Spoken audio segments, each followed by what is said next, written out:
I stopped by here on A Better Tomorrow to talk about encourage yourself. Encourage yourself.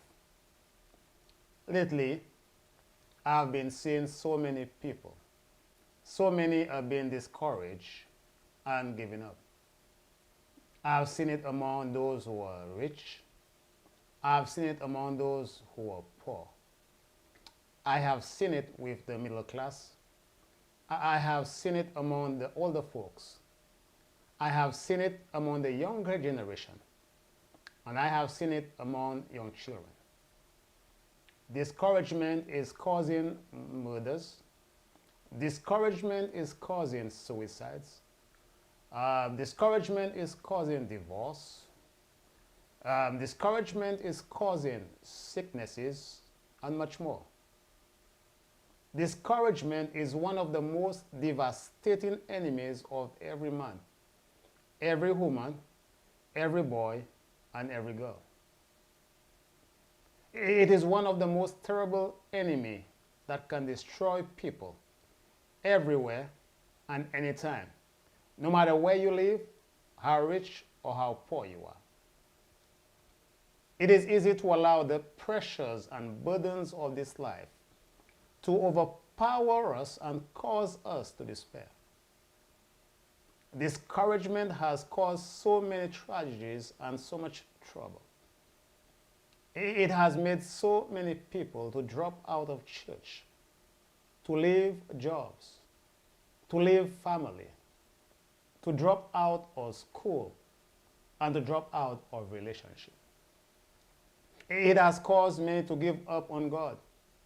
It has caused many to give up the fight and to lay down their tools. I want to quickly say that we should know that everyone will have their share of discouragement throughout their lifetime. But, I will say but, your approach, my approach to managing that discouragement will distinguish you, will distinguish us from others. The success and failure we bear is directly tied down to how we handle and resolve discouragement. Discouragement, I should say, is a personal decision. You need to make a conscious decision to be discouraged. It is sad but true that many people actually wage war against themselves. Imagine that you take your car to a mechanic and he says, I should have been a handyman. All the cars I have repaired came back for more repairs. In fact, I don't know what I'm doing here. What will you do? Of course, you will take your car away. Or you go to a hospital for surgery and the surgeon complains, I should have been a mechanic. All the patients I have operated on die. I am sure you will go somewhere else. You see, discouraged people have a lot of loose ends to tie up. When discouraged people are sick, they give up and die quickly. I have seen where some people were trying to help a lady who swallowed excessive tablets because she wanted to die. As they were doing that, she kept saying, leave me, let me die, let me die. Why? Because she was discouraged. Discouraged people believe that life is a failure. To be quite honest with you, I think discouragement has killed more people than COVID-19 and malaria. Discouraged people snatch defeat from certain victory. They see victory coming and snatch defeat out of it. Discouraged people focus on problems from the future. They are worried about tomorrow, even though they do not know what will happen tomorrow. They take the problems of the future and transfer them to the present. This does not make sense at all.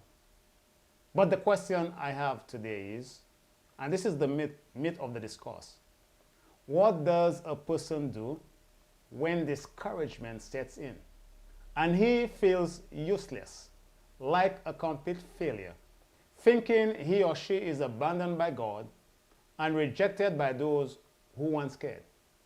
Where shall he go for comfort? To whom shall he turn for encouragement? What can we do when a crisis comes? First, I suppose, we can do what most people do. What do people do when they are discouraged? Number one, they stay in despair. That is probably the most common response to such a crisis that there is. Who hasn't at one point or another lost it? Emotionally in a time of extreme stress. Who do something, they do usually do something stupid. Number two, they can be angry. We see this finalized in murders and suicide, and we've seen so many nowadays. Angry with ourselves and others. And number three, we look for someone to blame.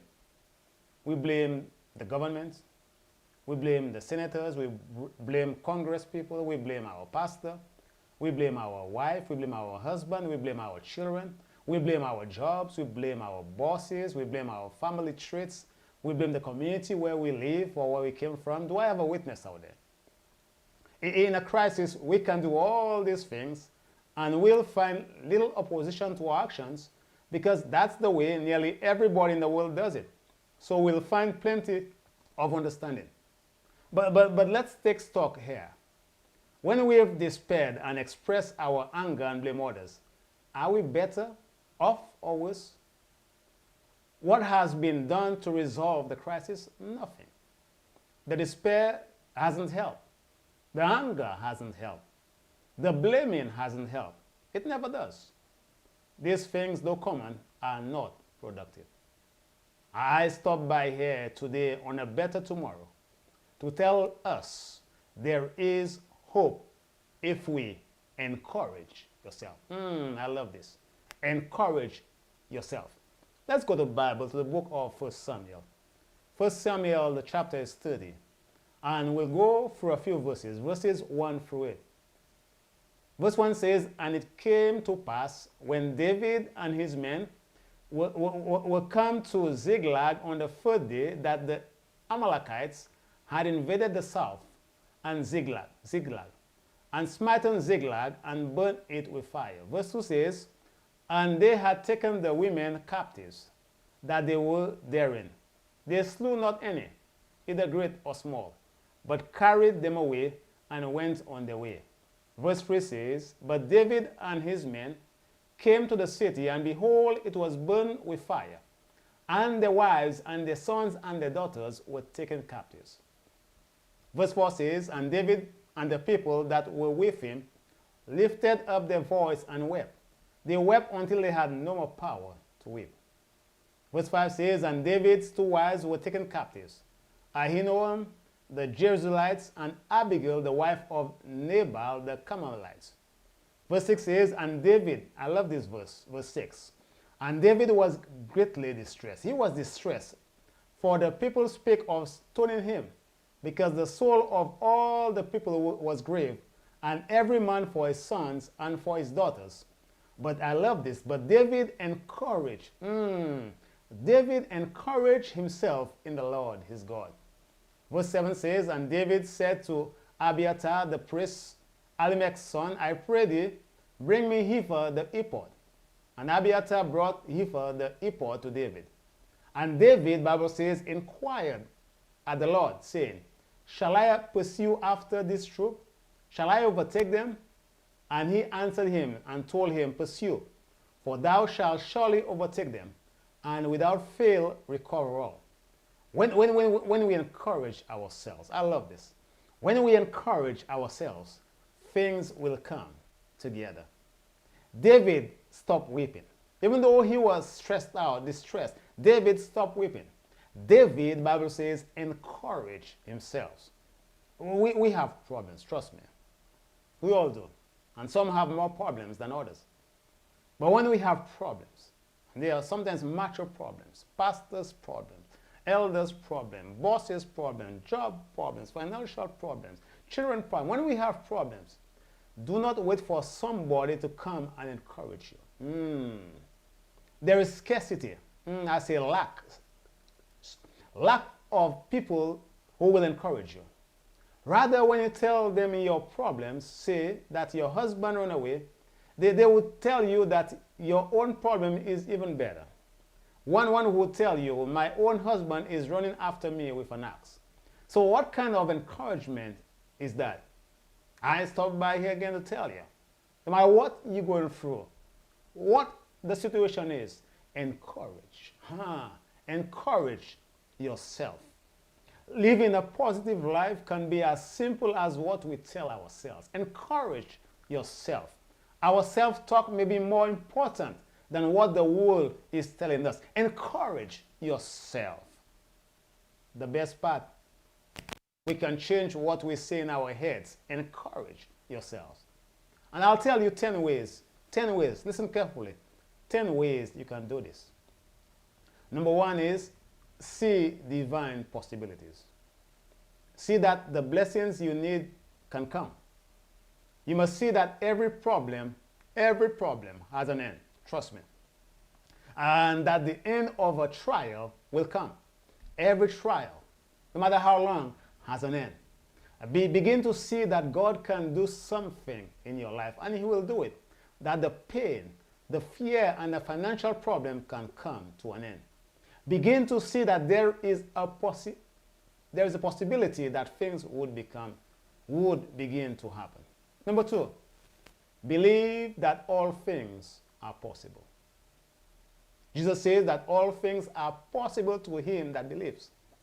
Perhaps you have problems that seem to defy solution. You have come to your wit's end. You have decided, well, this place is my last stop. No, this is not your last stop. Encourage yourself. All things are possible to him that believes. Number 3, understand that you are capable. You are able to take care of the things that need to be done in your life, from the simple to the complex. There isn't anything I cannot conquer.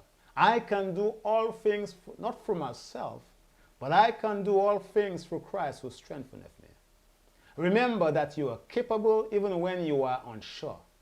Some things might seem intimidating at first, but you are able to do much more than you even think possible. And since you are capable, I want to go to number 4. You have to be confident. The next time I walk into that meeting, I'm going to square my shoulders, take a deep breath, put a smile on my face, and talk with confidence. Yes, encourage yourself. Confidence is a way of walking in the world. You don't have to know everything, but walk like a king. Sit like a king. Talk like a king. Eat like a king. Drink like a king. Behave like a king. You just have to tell yourself that you can do it and stand tall.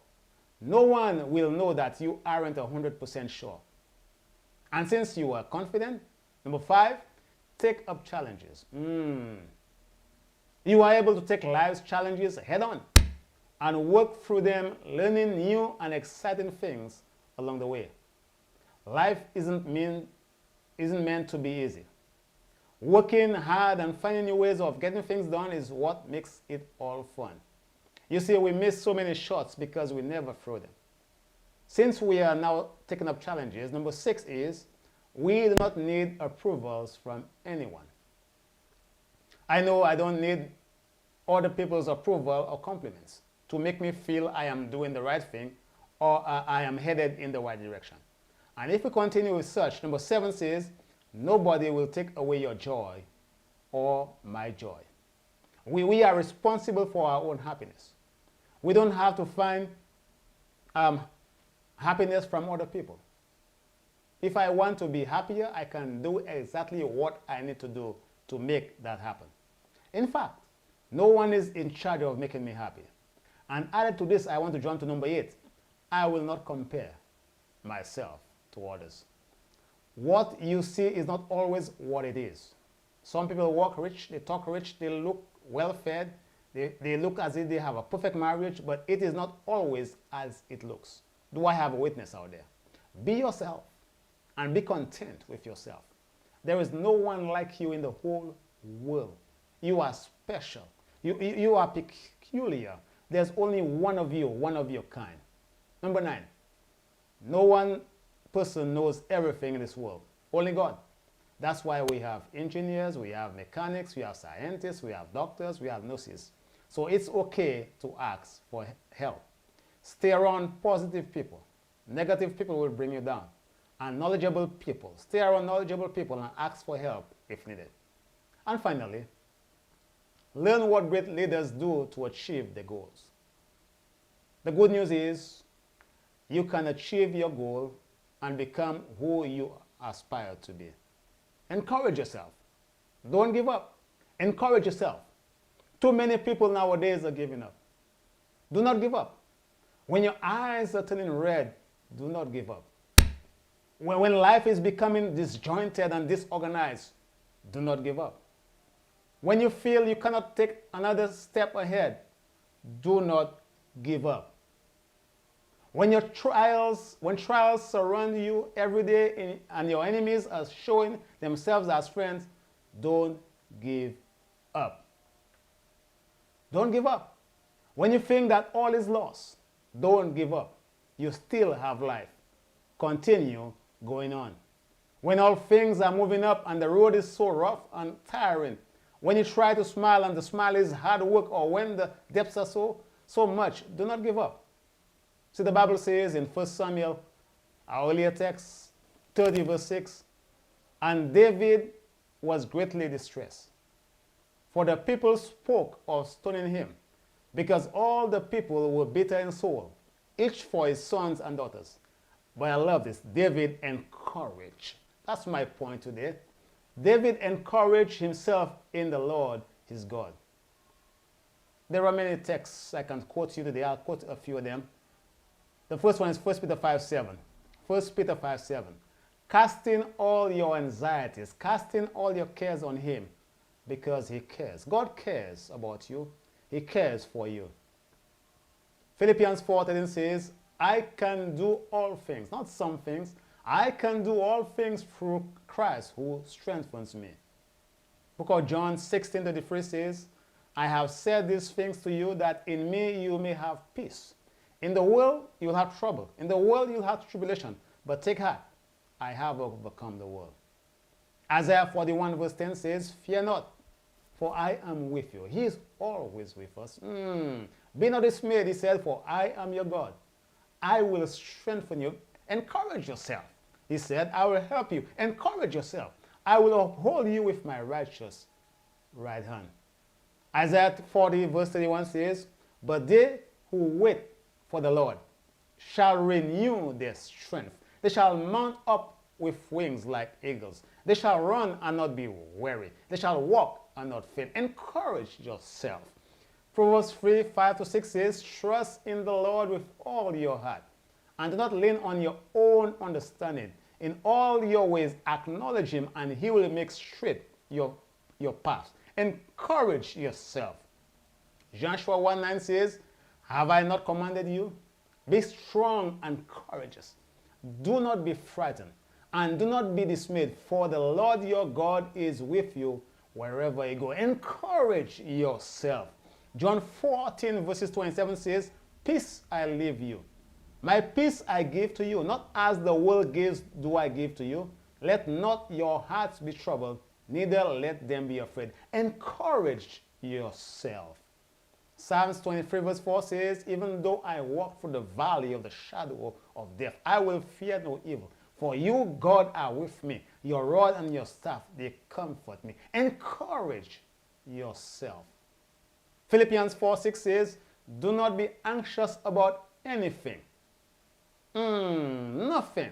But in everything by prayer and supplication with thanksgiving, let your request be made unto God, and he will take care of it. Encourage yourself. Deuteronomy 31 verse 6 says, be strong and courageous. Encourage yourself. Do not fear or be in dread of them. For it is the Lord your God who goes with you. He will not leave you nor forsake you. Encourage yourself. I stopped by here to tell you. Romans Romans 15:13 says, may the God of hope fill you with all joy and peace in believing, so that by the power of the Holy Spirit you may abound in hope. Encourage yourself. Psalm 31 verse 24 says, be strong and let your heart take courage, all you who wait for the Lord. Encourage yourself. Deuteronomy 31 verse 8 says, it is the Lord who goes before you, not anybody else. He will be with you. He will not leave you nor forsake you. Do not fear or be dismayed. Encourage yourself. Jeremiah 29 verse 11 says, for I know the plans. God is talking. He said, I know the plans I have for you, declares the Lord. Plans for welfare and not for evil, to give you a future and a hope. I can go on and on with over 100 verses to encourage you, but I'm done. I'm done. You might be discouraged today, and many people, many of us are discouraged today, some more than others. You might be discouraged today, about to give up, but I stopped by here to tell you, encourage yourself and see the miracle taking place. Encourage yourself.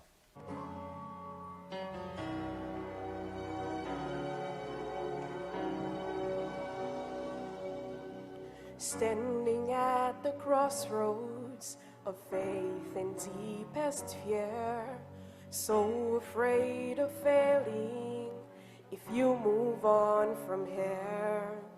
The road ahead is steep, but you're not giving up, and God's about to take you to a brand new place of trust. Take a step of faith.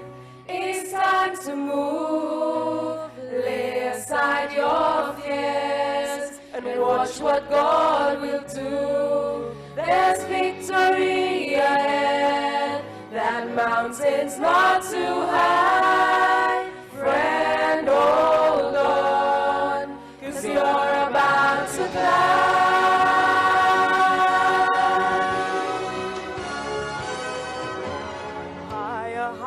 Await you beyond what you have dreamed, and they're yours for the taking if you dare to believe. So leave your doubts behind and let God make you brave, 'cause He has gone before you and He's already made a way. Take a step of faith. To move, lay aside your fears and watch what God will do. There's victory ahead. That mountain's not too high. Friend, hold on, 'cause you're about to climb. You may think you can't go on, it just seems too hard. But put your hand in His, He'll take you to the stars.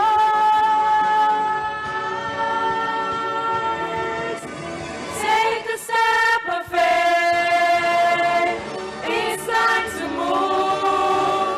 Lay aside your fears and watch what God will do.